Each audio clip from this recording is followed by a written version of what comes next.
Alright, so in this video we're going to look at cubic meters and how to set a depth, which is ultimately what sets this cubic meter takeoff apart from your square meter ones, as well as how to deal with multiple depths if that's something that you have to look into.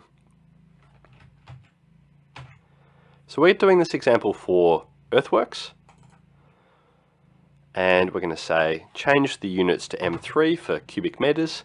That's what will trigger the takeoff to go into cubic meters when you draw it. And you'll get in here and you'll probably realize that it looks very much the same as square meters. The one big exception is that you're requested for a depth before you start drawing. In fact, a big mistake, or a common mistake for first timers, is they fly into this and they don't look at this and they draw shapes that have zero depth, and ultimately they're all zero.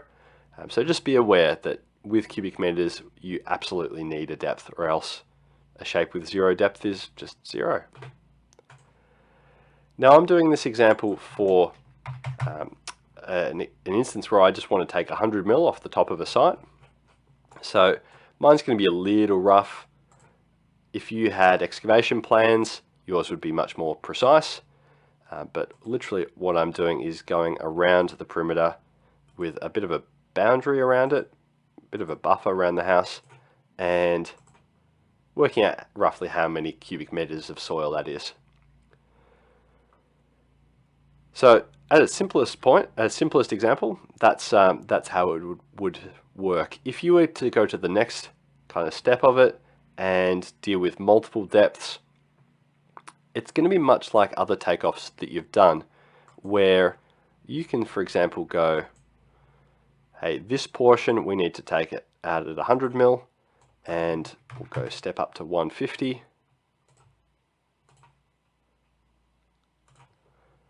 And you're able to step it up as you need to.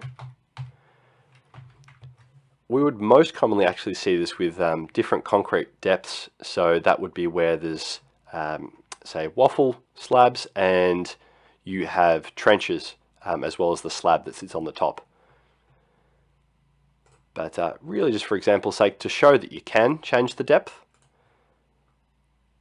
this is what we're going to do, and that illustrates how you can have different depths across your drawing. And as with all of the takeoffs, they all add to the top right regardless of the depths, regardless of the shapes and how you've drawn them. Perfect. I'm going to hit accept and save, and just add one final point, that for something specific to earthworks, it's not uncommon at all for people to go into the calculator and go, hey, this number times 1.5, or basically add a factor to it for bulk up when it comes out of the ground. Very common, and it's worth a mention that this can be done through the calculator. We also see people add just high percentages of wastage. Very much personal preference as to which way works better for you. Great, so that's how cubic meters are done in Buildxact.